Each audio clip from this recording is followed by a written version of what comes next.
कभी कभी कुछ सवाल सिर्फ सवाल नहीं होते, वो एक आत्मा की चीख होती है।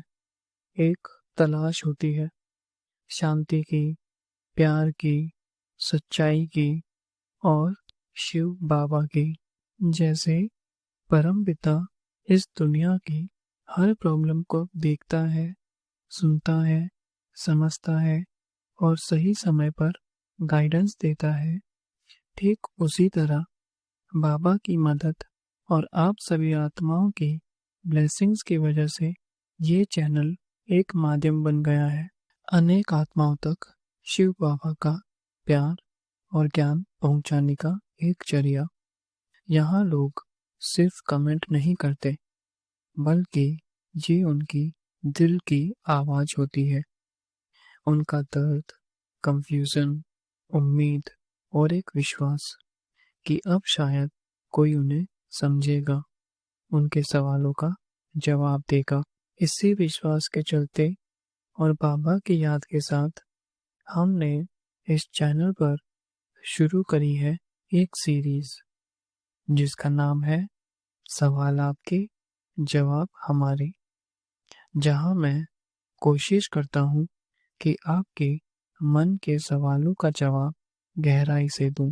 तो आज के इस पहले एपिसोड में मैं डिस्कस करूंगा सिस्टर मोमिता के सवाल, क्योंकि ये सवाल उन अनेकों आत्माओं की आवाज है जो इस समय अंदर से कुछ समझना चाहते हैं, कुछ पाना चाहते हैं, ज्ञान की गहराई में उतरना चाहते हैं। सिस्टर मोमिता, आप एक बहुत ही भाग्यशाली आत्मा हैं, क्योंकि बाबा ने आपको चुना है। आज आपका ये सवाल और इनके जवाब फ्यूचर में अनेकों आत्माओं को रोशनी देगा।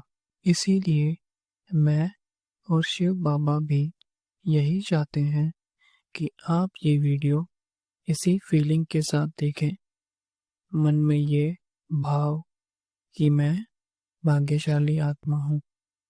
मेरा ये सवाल हजारों आत्माओं को भी मेरे साथ शांति और गाइडेंस देगा। ओम शांति प्यारे आत्माओं। कुछ दिन पहले सिस्टर का एक बहुत ही गहरा सवाल आया। उन्होंने कहा, मैं बहुत टाइम से योग कर रही हूँ, बट सब कुछ बेकार और अधूरा लगने लगा है।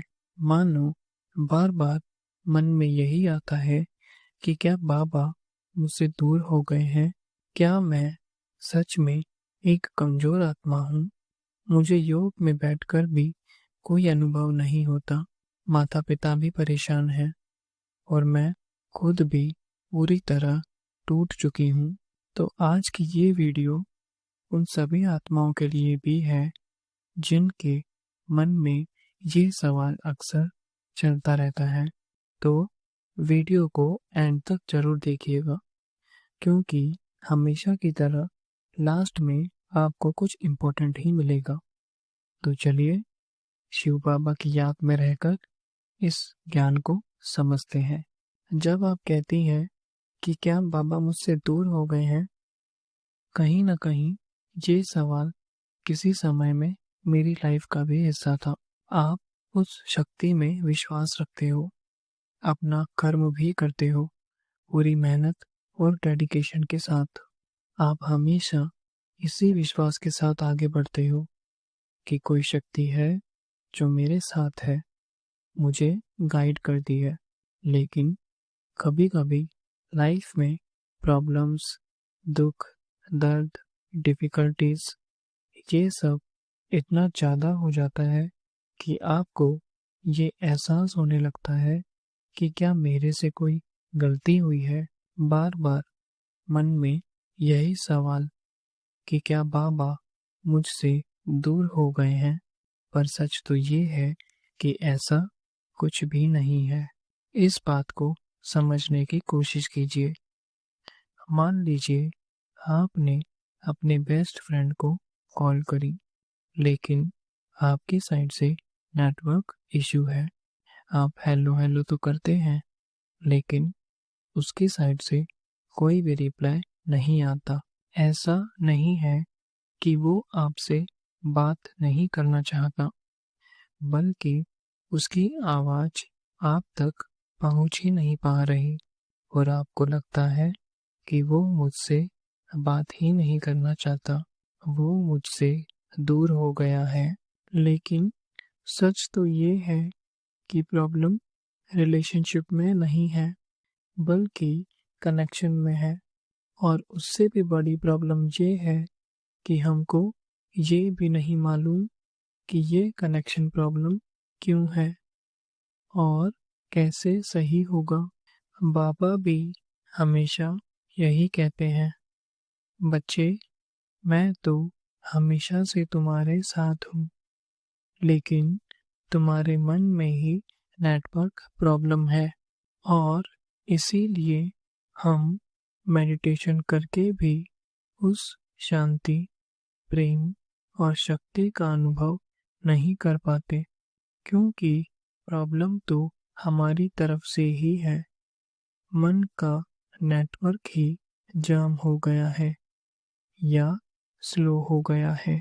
तो अब समझने वाली बात ये है कि आखिर ये मन का नेटवर्क प्रॉब्लम क्या है, और ये है हमारे माइंड में चल रहे कंटिन्यूसली नेगेटिव थॉट्स, पास्ट की पेनफुल मेमोरीज और हमेशा की तरह फ्यूचर की चिंता। इसको और अच्छे से समझने के लिए एक एग्जाम्पल देता हूँ। इमेजिन कीजिए, जब आप किसी से प्रेम करते हैं तब क्या होता है। आप हर पल उस व्यक्ति के बारे में सोचते हैं, उसी की याद में रहते हैं, उनकी बातें याद आती हैं और उसके ही मैसेज का वेट होता है। लेकिन दूसरी तरफ आपका मोबाइल दुनिया भर की फालतू की ऐप्स से भरा हुआ है। बहुत सारे सॉफ्टवेयर्स उसमें पड़े हुए हैं और उनकी ही फालतू की नोटिफिकेशन से आपका फ़ोन भरा हुआ है। तो अब क्या होगा, सोचिए।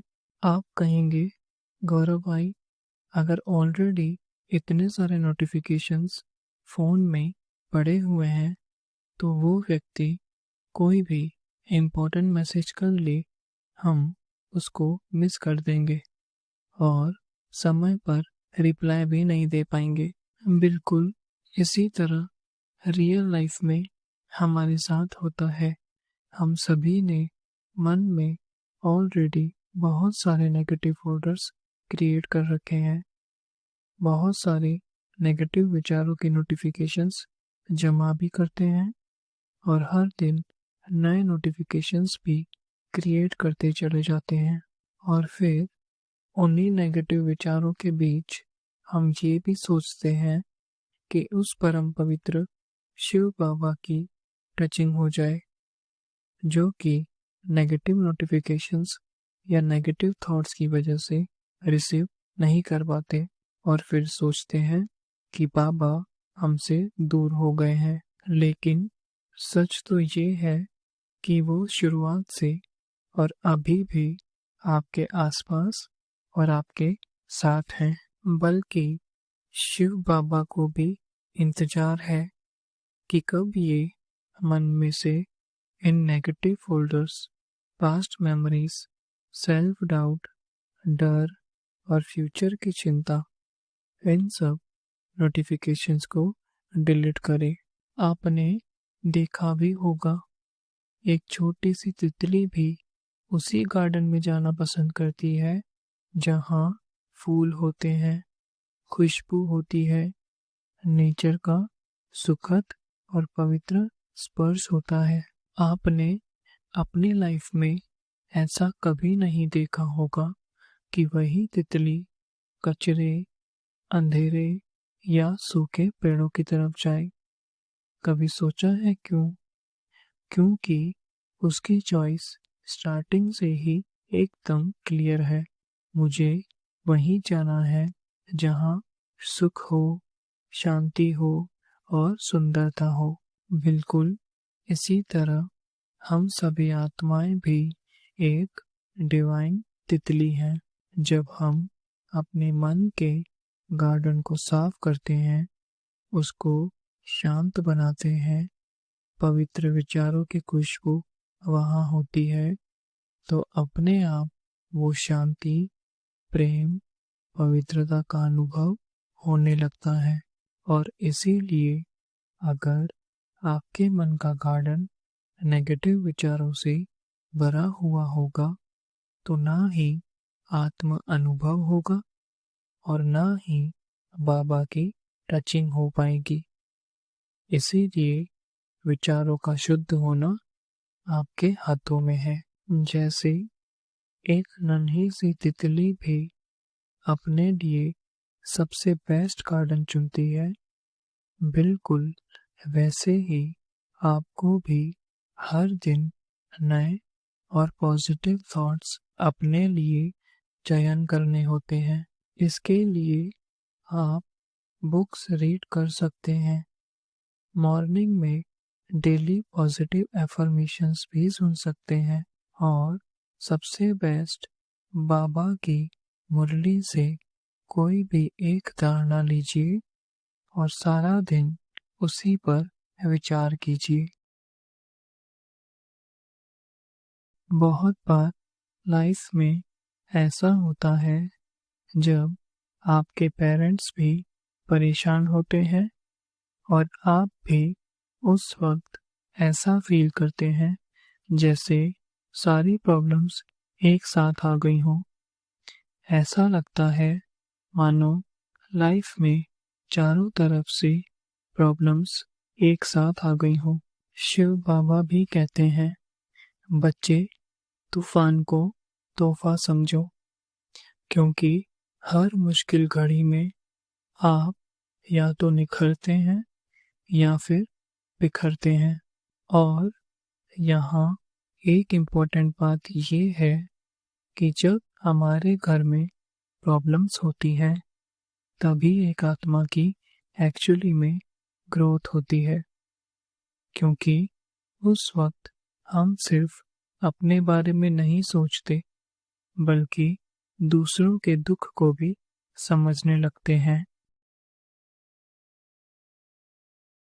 मुझे याद है, सिस्टर ने कहा, भाई जी, मैंने अपनी लाइफ में बहुत सी इच्छाएं की, लेकिन आज वो सारी धुंधली सी होने लगी हैं। और यही सवाल आप में से बहुत सारे भाई बहनों का भी होगा। तो अब सवाल ये है कि इन इच्छाओं का धुंधला होना, समय के साथ कम होना, क्या ऐसा सबके साथ होता है? तो मेरा जवाब होगा नहीं, क्योंकि ऐसे भी लोग हैं जिनकी इच्छाएं उम्र के साथ बढ़ती चली जाती हैं, जो कि स्पिरिचुअल ग्रोथ में रुकावट बनती है।